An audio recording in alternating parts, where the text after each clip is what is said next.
एक गूंजी पीछे से, वो अकेले अकेले क्यों जाते हो, तुम्हें पता है अली का बेटा है। वो देखो परदेश में हुसैन इब्ने अली थोड़ी देर पहले हजरत अली अकबर की लाश मुबारक उठा के लाए हैं और ला करके खैमे में रखी है, लेकिन उन्हें पता है कल भी तो जाना है ना, उन्हें पता है ना कितने कुछ साल जीना है, बिल आखिर जाना तो है ना। जिस धज से कोई मक्तल में गया वो शान सलामत रहती है, इस जान की कोई बात नहीं, ये जान तो आनी जानी है, मौत बिस्तर पे भी आ जाया करती है, लेकिन जो मैदानों में डट के रहते हैं उनको तारीख जरा जिंदा रखा करती है। कमजोर जिंदगी ना गुजारो, डरी हुई जिंदगी ना गुजारो, और ये कभी ना कहो हाय हुसैन। हम हाय हुसैन वाले नहीं, हम वाह हुसैन वाले हैं। हमारे बुजुर्गों ने हमें यह सबक दिया है, हमने कहना वाह हुसैन।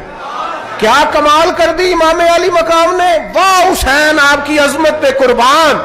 इतने सारे दुखों के बावजूद जब शानों वाले नाना का शानों वाला पोता, अजमतों वाली माँ का अजमतों वाला बेटा, जुर्रतमंद बाप का बेटा मैदान में निकलने लगा है, तो डरा डरा सहमा सहमा रो के दिलासे दे के आंसू पूंछ के नहीं, बल्कि इमाम हुसैन ने डट के खड़े होके वो इमामा सर पे बांधा जो मोहम्मद अरबी ने अता फरमाया था।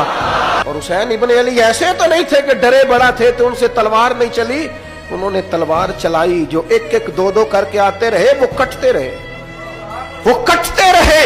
फिर आवाज एक गूंजी पीछे से, वो अकेले अकेले क्यों जाते हो, तुम्हें पता है अली का बेटा है। अली का घर तो वो घर है कि जिस घर का हर एक बच्चा जिसे देखो वही शेरे खुदा।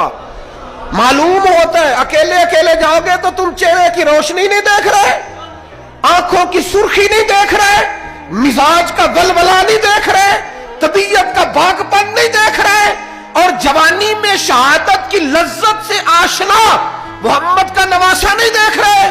जरा मिल के जाओ, हाँ हाँ हुसैन इब्ने अली शहीद हुए हैं पर शानो शौकत के साथ, हाँ हाँ हुसैन इब्ने अली दुनिया से तशरीफ ले गए हैं पर इज्जत वकार और अजमत के साथ। हाँ हुसैन इब्ने अली का सर कटा है, मुखालिफ ने तो अपनी तरफ से नेज़े की नोक पे चढ़ाया था, पर हुसैन का सर बोल बोल के कह रहा था देख लो मैं कट भी गया हूं फिर भी सबसे ऊंचा हूं, वो देखो मैं सबसे ऊंचा हूं, सबसे ऊंचा हूं मैं।